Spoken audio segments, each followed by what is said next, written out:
welcome to Indie Business Podcast, where we empower you to break all the rules, build your own corporate ladder, and create the life you love. I'm your host, Donna Maria from IndieBusinessNetwork.com, and today's show is sponsored by Online Labels, where you can shop the largest selection of blank labels for your products at guaranteed low prices. Learn more at OnlineLabels.com. Well, today's show guest is Scott Berkun. He is the author of several books, including his latest, The Year Without Pants, WordPress.com, and the Future of Work. Scott is the author of 4 popular books, Making Things Happen, The Myths of Innovation, Confessions of a Public Speaker, and Mindfire, Big Ideas for Curious Minds. His work as a writer and speaker has appeared in the Washington Post, the New York Times, Wired, The Economist, Fast Company, and Forbes, and also on CNBC, MSNBC, CNN, National Public Radio, and other media. His many popular essays and entertaining lectures can be found for free on his blog at scottberkun.com, and he tweets at Berkun. I'm so excited to have you today. Welcome to our show, Scott. Thanks for having me on. Okay, so I got to say, I've tweeted a couple of pictures of the cover of your book, The Year Without Pants, and the red underwear. So I need to hear the story behind the red underwear before we start with anything else. We're going straight to the underwear? Is that how this works? Yeah, straight to the underwear, Scott. Let's go. Well, the underwear follows from the title. So the book's called The Year Without Pants, which has a couple of different meanings. One meaning of the title is the fact that the company that I spent a year working for on this little adventure, WordPress.com, every employee works remotely. So that means that you don't have an office that you share. You can work from any place you want. And so of the 180 employees at the company right now, they're distributed in probably 30 or 40 different countries around the world. So the title is a joking reference to the fact that I had to work at a place that wasn't really a place. But there's other meanings for the title, too. So as you mentioned, I'm an author. I'm one of these people who gives a lot of speeches about business and creative thinking, and I felt like I was becoming someone who spent a lot of time giving advice, although it had been a long time since I had taken any advice. I hadn't actually created a product or started a company or done any of these things in a very long time, and I thought I was losing my sense of credibility. I don't know how someone can give advice to other people confidently if they haven't done that thing in 5 years or 10 years. So the challenge of the book was to go back into the workforce as one of these expert people and see what I could really do, have a year that was naked in the sense that I couldn't stand on the sidelines as a consultant anymore.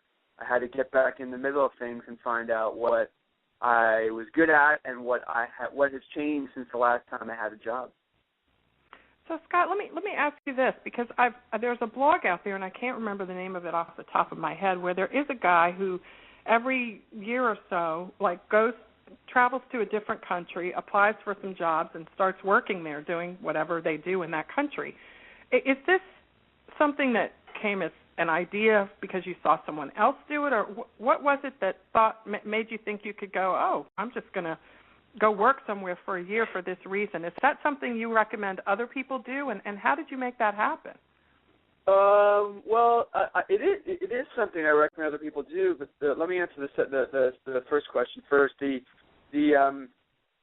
I spent a decade as a manager guy. I managed teams of people, and I had what was a more conventional job. And I recall going to events and reading books by people who, in reading the book, it was clear that they had never done the thing that they're proclaiming to be an expert about. And many of the people who are famous as being experts, it's been such a very long time since they've actually done that thing, and that always rubbed me the wrong way.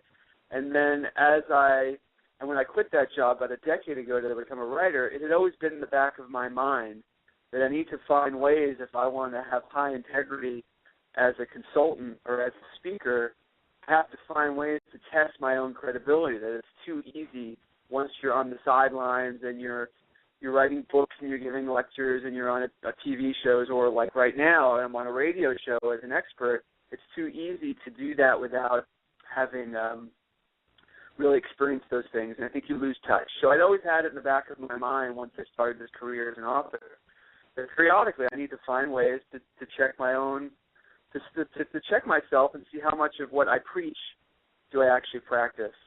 And my experience was wonderful. I mean, it was very challenging. It was hard to go back into the workplace with people who are much younger than me. I'm 41 years old, and the average age at WordPress.com was probably 25 or 26. And the way they work is very different.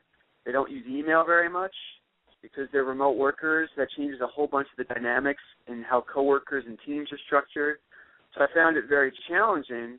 But now after that year, I have a renewed sense of what work is and how work is changing, and that is dramatically improving the quality of the advice I can give people who are actually in the workforce trying to make it themselves. Are you going to do it again? I would definitely consider doing it again. I think that what I had planned to be, as many of your listeners know, since I believe many of them are entrepreneurs and people who start businesses and projects, I had planned for this to be literally a year. It ended up taking about 3 years. I worked at the company for about a year and a half, which is longer than I had intended, and then writing the book, as book projects often take, took longer than intended. So this was about a 3-year project. And I have many books I want to write. So I'm certainly open to the idea of doing an experiment like this every 5 or 10 years. But in the short term, I have lots and lots of books that I know I want to write. Right. So you can't spread yourself too thin. And I love what you said, Scott, about reading books from so-called experts. And one of the ways you can determine if a book or any other piece of resource is worth your time is to find out if the person who's sharing with you their tips for doing something has actually done it themselves or is doing it themselves. It's surprising how few experts pass that test, or at least pass the test if they've done it this decade. Some people become famous because of their first career, and then they repeat selling the same stories again and again from 10 years ago, 20 years ago. And in lots of cases, especially over something like workplace and entrepreneurship, things change, and they are out of touch with how they've changed. That's such a good point. You do have to keep doing it and keep up with technology. I love how even some books that teach you things are updated on their own, either online or someplace else where a community of purchasers can have some place to go where they can look for updates on the book when you can't publish the book again. So that's a great tip. So I love what you said. First of all, you said I went to work for a little company called WordPress, and with under a couple hundred employees, I think you said, it is little by many standards, but WordPress is a huge deal for entrepreneurs. And for those of you listening, I want to recommend Scott's book for many reasons, not the least of which is there's a story in there about how WordPress got started. And I don't know another WordPress user who actually knows that story. So thank you so much for sharing that, because I was one of those users, and now I know how it got started. I have a much better insight into how the company works. But one of the things your book talks about, Scott, is results trumping traditions. What I want to ask you about is how can entrepreneurs today, creative entrepreneurs in particular, who may have read some old dusty books on entrepreneurship and how to do things and how you're supposed to do things and what kind of mindset you're supposed to have, and how they can approach this idea of, traditions may be good, maybe not, but results are even better. Share with us your thoughts on that and how we can incorporate that mindset into our businesses, Scott. Sure. The book focuses on working culture in specific and asks the question about why we have dress codes, why we have 9-to-5 working hours. There are these things that we've just inherited over time in traditional workplaces that if you look for it, you won't find scientific evidence that says working from 9 to 5 is the best way to design a working day. It just doesn't exist. It's just something we've inherited that we grow to get used to, and then once people are in charge, they just continue that same tradition. So the book, beyond even the story of WordPress or my story, asks this larger question about how do you decide what thing you're going to do? How do you decide what thing you put your trust in? Whether you're a manager at a big company or an entrepreneur, there's the difference between the thing that's traditional and the thing that actually works. And so my advice for your listeners is very simple, is to look at your business from that perspective. What is the result that you're trying to achieve? Is it increasing sales? Is it increasing traffic to your website? Whatever the result is that you want, that should be the basis by which you decide how to go about it. And technology changes so quickly, and that's not to say that the new technology is necessarily a better thing, but there's definitely change, which means there's other ways of trying to get work done or trying to achieve any goal. And one of the things I'm constantly, so I worked at WordPress.com for a year, and I spent a lot of time studying blogs and bloggers and which ones were successful or not. And one of the things that people, even who are using WordPress, are surprised to learn is how easy it's become to test out your ideas. It's become very easy to test out the name of your company, the name of your product, to test the logo that you have for your site or for your logo for the entire brand that you have. It's become very easy to test those things. And by test, I mean you can go and actually make two versions of the same thing, and through your WordPress blog or through other web services, go and pay a small amount of money to have 50 or 100 people come by and look at the two of them and pick the one that they like better. That's a very untraditional way to go about making a decision, but if your goal is to have a logo or a name for your product or even just a name for your blog that's going to be more popular, there's a much faster way to get that than the traditional way of hiring a consultant or asking your friends or asking your people you used to work with. And so the best advice I can give is to be open about trying new things and trying different ways to solve problems. So much of what we do is to repeat the same thing that we learned 10 years ago and wonder why it doesn't work. We should be experimenting and trying different methods. It's the only way that progress can really happen.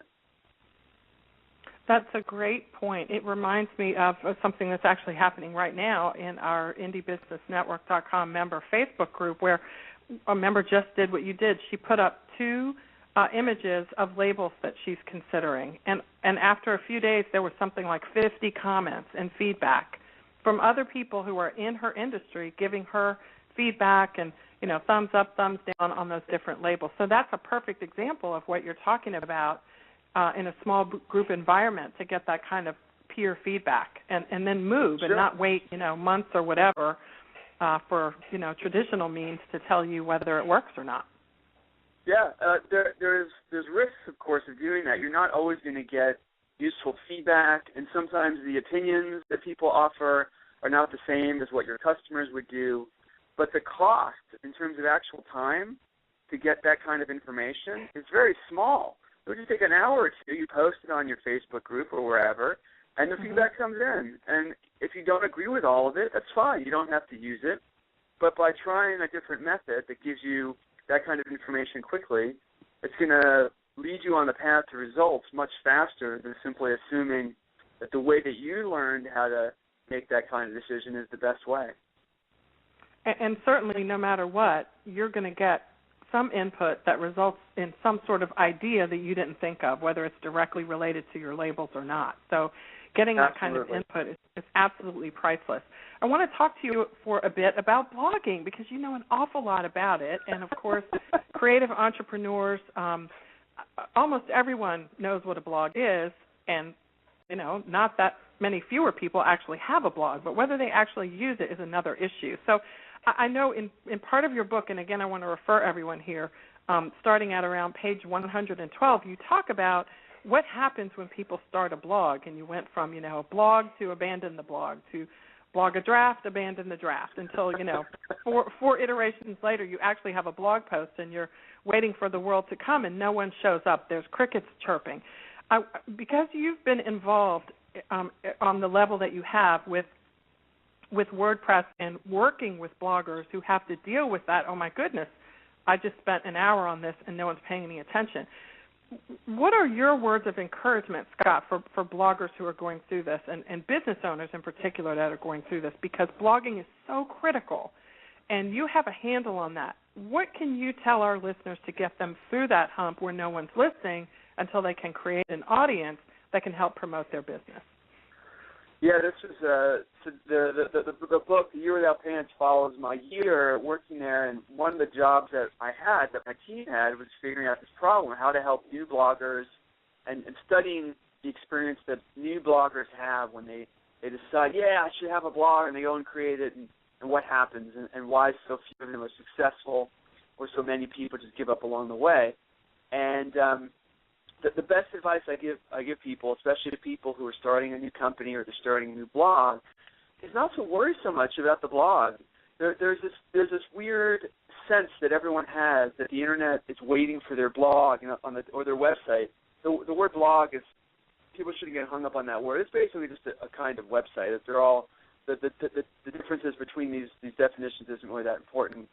But people assume that the internet is this enormous place with all this traffic, and on the day they hit publish, on the day they finally pick the right theme and they have it all, and they write their first post and hit publish, that everybody on the planet is going to show up and read their thing. And that means there's a lot of pressure involved about what they're going to write about and how they're going to express it and how perfect it has to be. And the reality is the complete opposite. That, yes, the web is a big place and there's lots of people looking to read stuff, but on the day that a new blog exists, there's nobody reading it. No one is even going to know that it's there. So that means that the bar for entry is low. It shouldn't take you a lot of energy or effort to go and put together a website or a blog. It's something you can improve easily as you're working and putting more energy and time into it. So I encourage people, blogs are free. You can go to WordPress.com right now, and in 15 seconds you can go and create a blog that you can publish to at any time. So that's easy. That requires no effort and no work. And you can pick a theme. They come with 50 or 60 built-in themes that are also free. You can go and pick from those. And I encourage people, if you're going to start a blog, you want to build an audience, it's going to take you as a writer a little bit of time to sort out what it is you're going to say and how you're going to say it. There's not a whole lot of sense in asking people to come visit your blog if there's just one post on it that says, "Welcome to my blog." That's just a lousy experience for someone to come by and experience. It's a waste of whatever attention you can get for your work. What you want to do instead is post once, post twice, post 3 times until you have a sense of what it is you're trying to write and how you want to craft your message.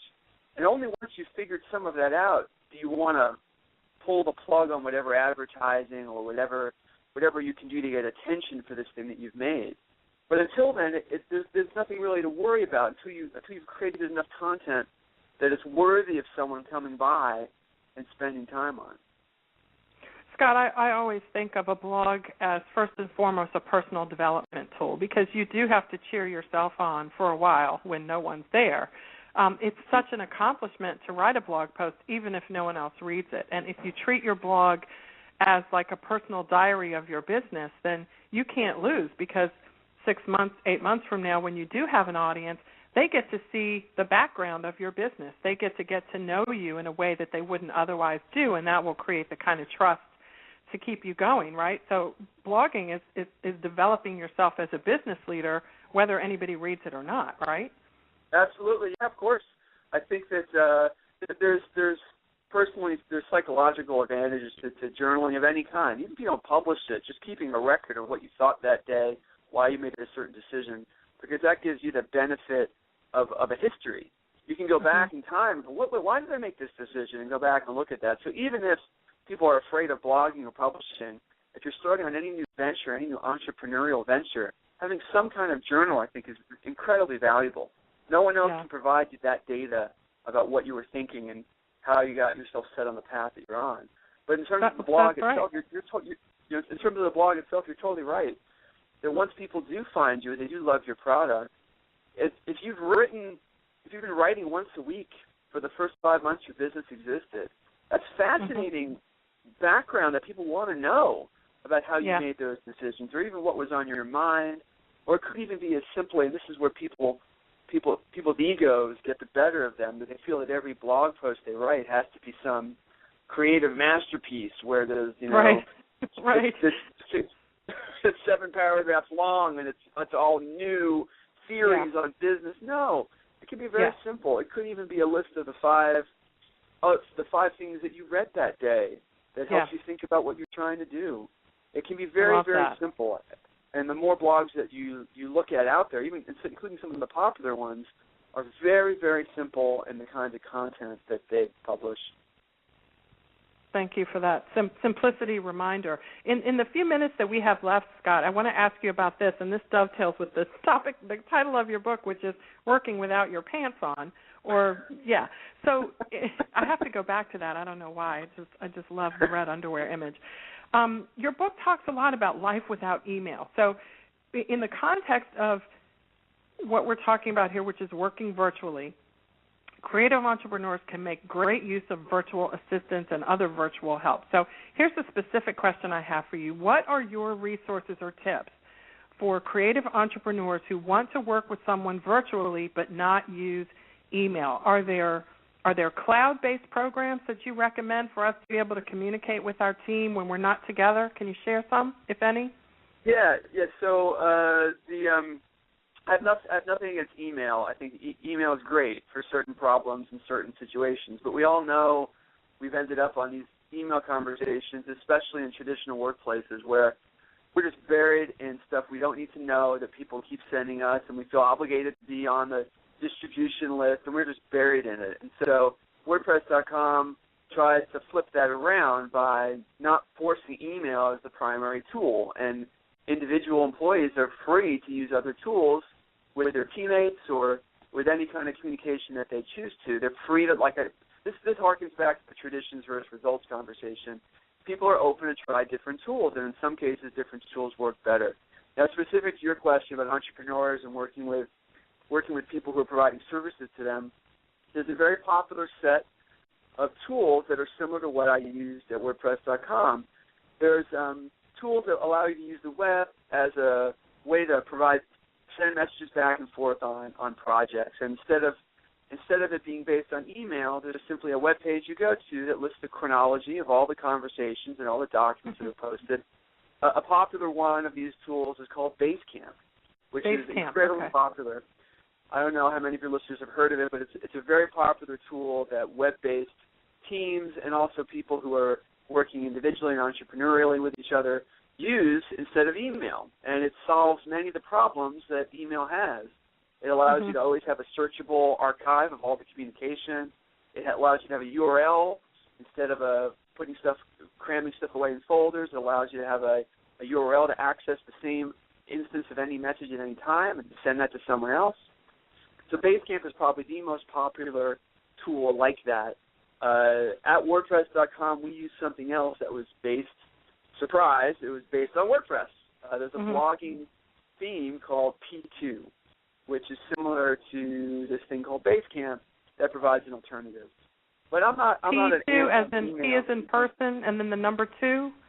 Yes. What is it? P is in person and the number 2. And that's a free theme that anyone can use. It's a WordPress theme, so anyone can go and try that out. But I'm not an anti-email zealot. I think that if that's the best thing that works for your situation, that's great. But these days, with how many alternatives there are, including things like Skype that allow you to use instant messaging with people, you really need to explore trying some other alternatives just to understand what it is that your competitors may be using, to understand maybe to figure out that there's maybe a faster way to get things done or a more efficient way. And if you don't like those new things, then that's fine. But you owe it to yourself as an entrepreneur and someone who's trying to be progressive to every now and then try something new and be open-minded about it and see what happens. Excellent. Excellent advice from our guest today, Scott Berkun, the author of The Year Without Pants, WordPress.com, and the Future of Work. I hope you got some great tips there for running your business virtually. I sure did. And thank you for those services that you suggested at the end there. Scott, tell us how we can get in touch with you best, follow you, come to some of your book signings, etc. So as you might, it's not a surprise, I'm a blogger. So everything that you might want to get, any way you might want to get in touch with me, it's all at my website, which is scottberkun.com. That's SCOTTBERKUN as in Nancy.com. I have a Twitter account that's active. I have a Facebook page. If you go to my website, you can find all of that stuff, including my upcoming book tour in New York and Boston that's taking place next month. Excellent. Well, we'll certainly be looking for you in all those places. And once again, what a great show, and thank you so much for inspiring us and, telling us about some things that we can do that are less traditional that can not only advance our businesses more, but also ourselves and be a lot more fun. Because that's what we're all about here at Indie Business Podcast. We don't want to just grow a business. We want to grow our lives, and we want to have a darn good time doing it. Thank you so much, Scott Birkin, for joining us, and thank you, listeners, for joining us today on Indie Business Podcast. This is Donna Maria from the IndieBusinessNetwork.com. We'll see you next time. In the meantime, break all the rules, build your own corporate ladder, and create the life you love.